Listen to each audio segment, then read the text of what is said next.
Today we're going to go over part one of my full tilt poker 40 plus 4. It's called the 44 on the floor.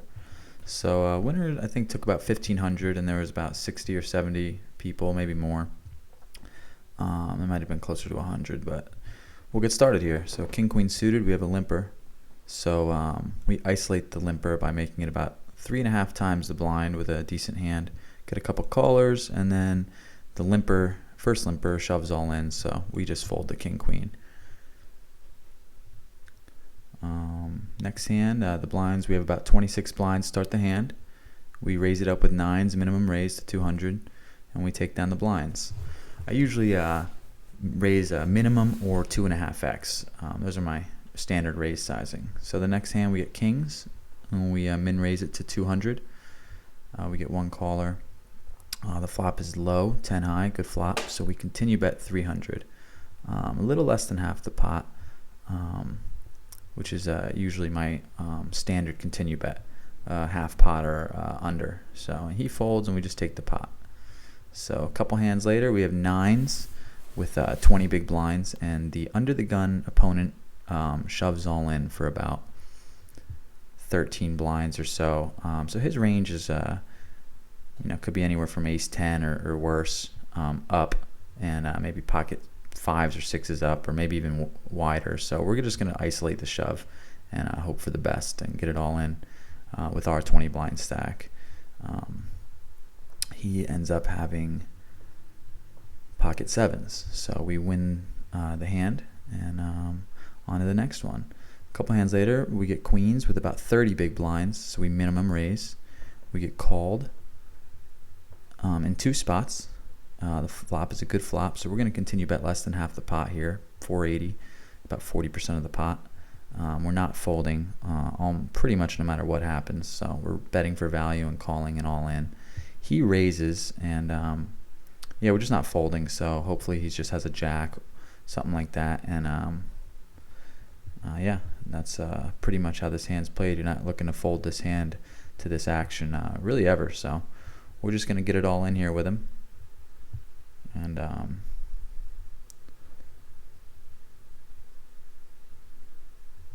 good turn river for us, and he had king jack, so we hold.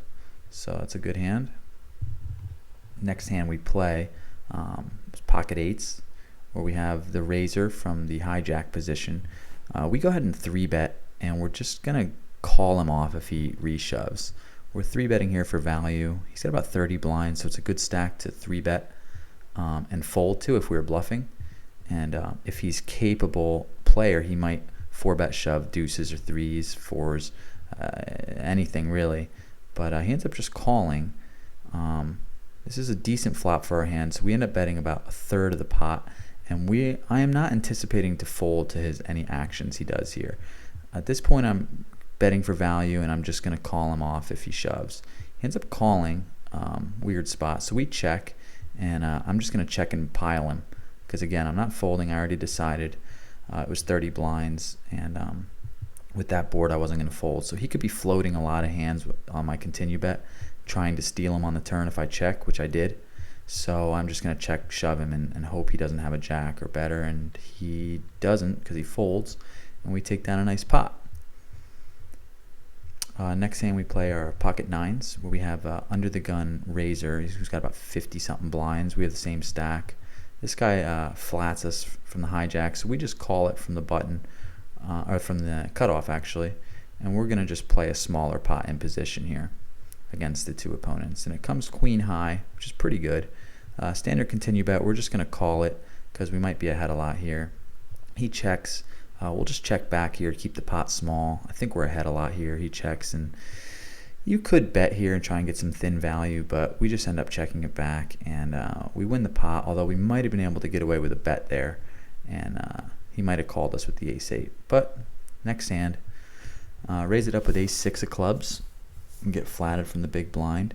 He checks, and I guess I like to check back there. I would have liked to continue bet, but we hit the ace on the turn. So he checks, and check back there too, and I would have liked to bet there on the river for value, but I didn't. I checked it back and won a small pot. So next hand is aces. We have a full 3x raise under the gun. So I'm just gonna re-raise him, not get tricky with it. Usually a full 3x under the gun is a sign of a pretty strong hand, so he may not be able to get away from it if it's jacks, queens, ace, king, something to that effect. So we're gonna 3-bet it and get some chips in the pot here with the best hand. He minimum raise donk leads after he calls me pre-flop. And again, we do have top set here, but with 3 clubs on the board, we're just gonna raise it up and get it all in with him if he decides to go. And just we should be ahead here almost every time. If not, we have outs to the full house. So he re-raises me, which leads me to believe he has a hand like ace 10 with a 10 of clubs or something like that, to that effect. I can't remember exactly what he has. That is what he has, ace 10 with the 10 of clubs. So we hold, that's great, and now we have a nice little stack. So next hand we play, we raise it up to about 2.5 times the big blind with ace 8 of clubs, and we get flatted in 2 spots. Comes an ace, so we're just going to go ahead and continue bet this, and hope that we take it down here, really. Oh, never mind, I guess I checked it. So I checked it. That means I'm going to call here. I'm going to check call and keep his bluffs in and keep the pot relatively small because I have a marginal pair of aces with an 8 kicker. I turn the open-ended straight draw with my ace, and I check it, and he checks behind, and the river comes a queen, so I check it again, and he bets it, and I call, and he has pocket eights. I guess he was turning his pocket eights into a bluff on the river there, and we caught him with checking it 3 times to him. So he must put us on a middle pair, not aces. Next hand, this guy shoves about 8 big blinds. We just call with ace 5 because we have a stack to withstand, and he could be shoving a lot of jack 10s, king queens, ace deuces, deuces 3s. Very wide range of hands people shove in with 7, 8 big blinds, especially from later position. So we're going to call it and hope we have the best hand and hope we hold. Basically just hope we win the pot. And we're not going to be dominating him a lot in this spot, but we have the chips and we should be ahead. So I think it's a good call here with the ace 5. And it's a pretty good board. And yeah, he had queen 9 suited. So we were ahead and we did hold. So that's good. The next hand we play, we have 8-9 offsuit. We raise from the small blind into the big blind. I usually raise SB to BB because oftentimes I'll just have a hand like 2-9 or 4-7 and just fold it. And he does fold, so we pick up the blinds there. Anytime you can pick up the blinds or antes, it gets you another couple orbits, so it's always good.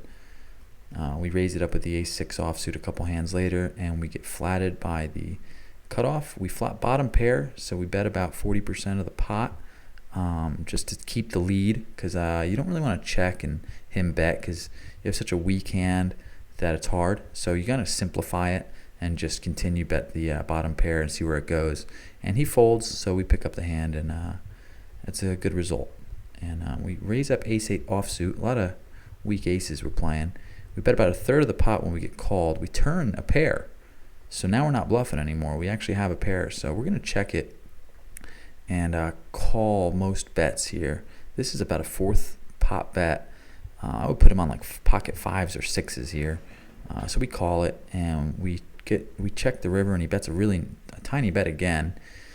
So it looks like he's got a decent hand here, like 7s or something. He's trying to get some value from ace high or something. So, but we'll call because it's a tiny bet and we'll be ahead a lot. So we make the call, get about 5-1 on the bet, and he actually has nothing. He has king high, so that's good. We end up catching a bluff there. Had he bet a little fatter, we might have given it up. But next hand, we have the under the gun minimum raise to 800, and we elect a 3-bet here with ace king of diamonds. Just taking the pot right there with ace king is not a bad result. Take down 6-7 blinds without having to play a hand with ace king is not a bad result. So next hand we have 8-10 suited in the big blind. We call the raise from early position, just 500 more with a decent hand that plays well. He bets about 33% of the pot, so we call it. The turn comes a 7, so, and he checks behind. We go check, check.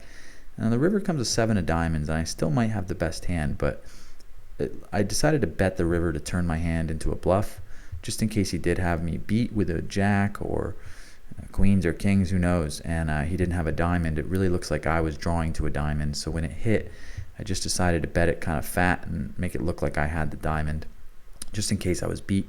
I didn't feel like he could call. So next hand we raise up Jack 8 suited here. It looks like I lost a pot along the way, and I don't see, but we win the Jack 8 suited. This hand is interesting. We have an under the gun raise. He raises it about 2.5x or a little less, and we get call from the button, and I have 30 big blinds, so I just shove it all in.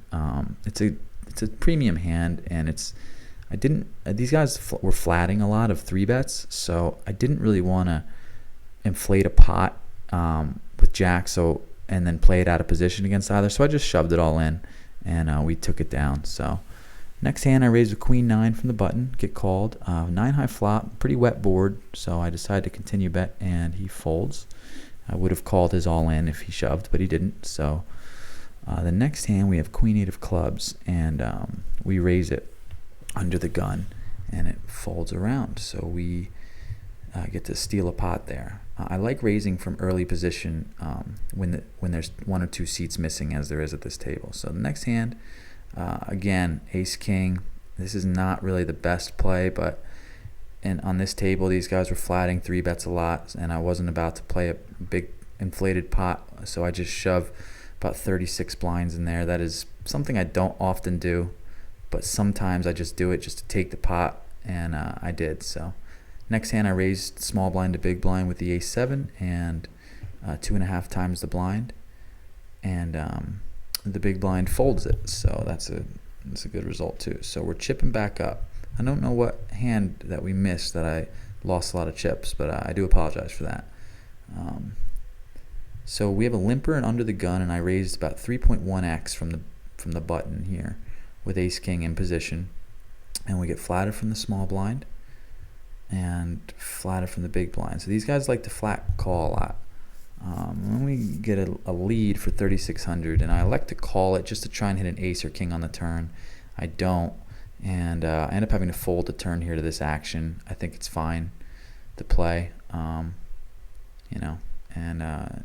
we were behind and we lost. So king 5 suited, we try a 3-bet here, under the gun raised, and we 3-bet with down to 20 blinds. I wanted to steal this pot, and I was going to give up had any other action happened, but we have a weird flat. As I said before, these players, they were flatting 3-bets with weird stacks and everything, so this is a really tough spot all of a sudden. I meant to do it as a bluff, but we do hit top pair, so I lead super small to induce a bluff now, because I'm not going to fold. He only has about 13 big blinds back.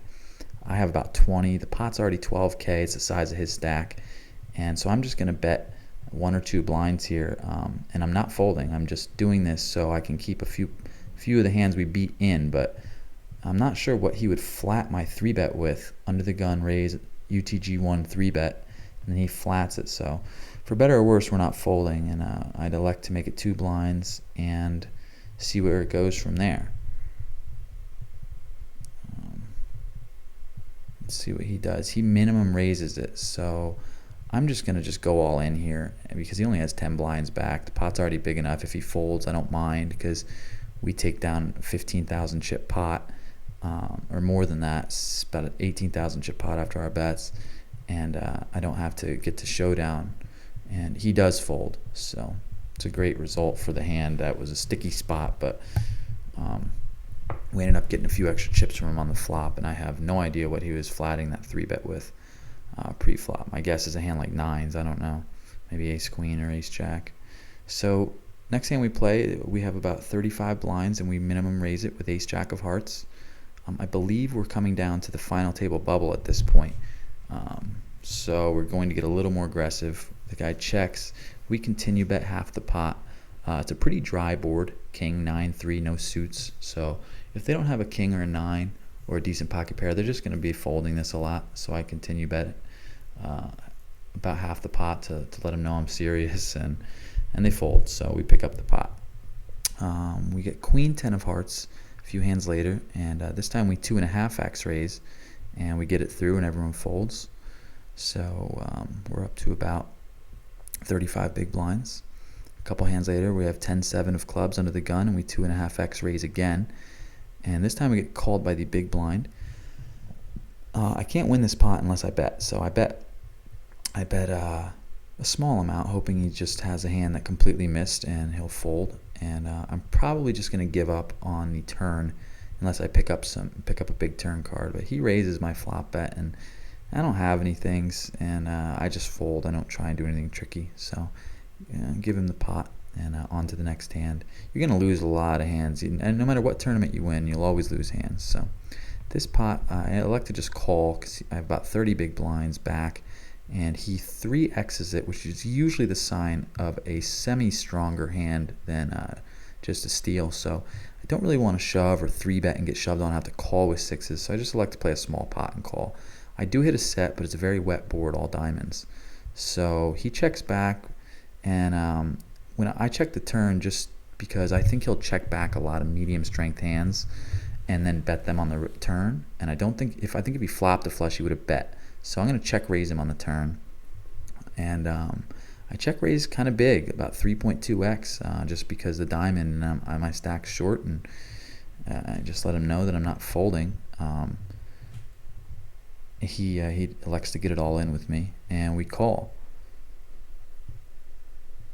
And I'm guessing we win, and we do. He had ace-5. He turned an open-ended straight draw. So okay, we win a nice pot there with a set, and we raise small blind to big blind again with ace-7 of clubs, and the big blind folds. So a couple nice hands there in a row to get a stack.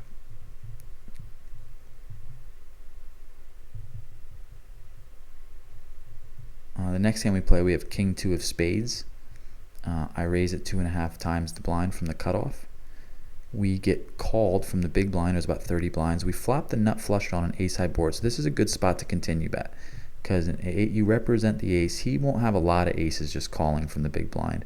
So you bet, and with this board, I'm probably not folding with the nut flush draw. I'll probably re-raise him if he raises me, but he doesn't. He just folds, which is a good result. We don't have to hit the flush. We just win. So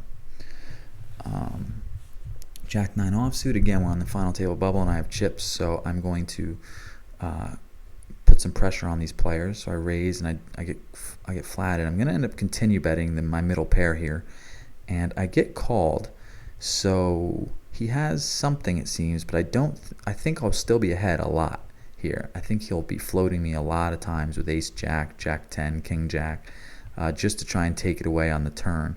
But I will check the turn, and he does bet, but we're going to call him.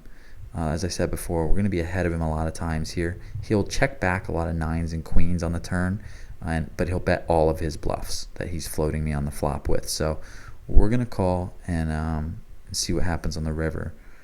And the river comes a good card for us, a 7, so we check it. And we're going to have to call him again here, I think, go with our read. I don't mind a fold in this spot because he's unlikely to be bluffing twice, but it's a fat bet, which is like very polarized. He either has a set of 5s here or nothing. I think he's got nothing a lot. He's bluffing me a lot of times, so we call, and he has 7. So he was bluffing on the turn, and he got there on the river, and he made us pay. So we end up getting drawn out on, and I think the read was right. I'm not sure about the river call on that one, but I had a decent sense of where I was in the hand, and the large bet on the river made me think that he was either bluffing or had a really strong hand, and he did have a really strong hand. So ace-3 of hearts, the button shoves 7.5 big blinds. The big blind only has 13 blinds, so we just isolate it and reshove, and we're going to race this guy with what's likely to be the best hand, just like prior. When we called off with a weak ace, we're hoping this is the same situation that he's shoving with. King 3 would be ideal, but a hand like king jack or something like that, and we can just hold up, and we're only risking 7.5 blinds. So he ends up actually having a very strong hand though and winning. So we get knocked down a little bit, and now we have 25 big blinds left over. So that's going to do it for part 1 of our 40 plus 4 full tilt poker tournament. We'll be back with part 2 soon, so check back and we'll show you the rest. So this is Dave signing off from US Poker School.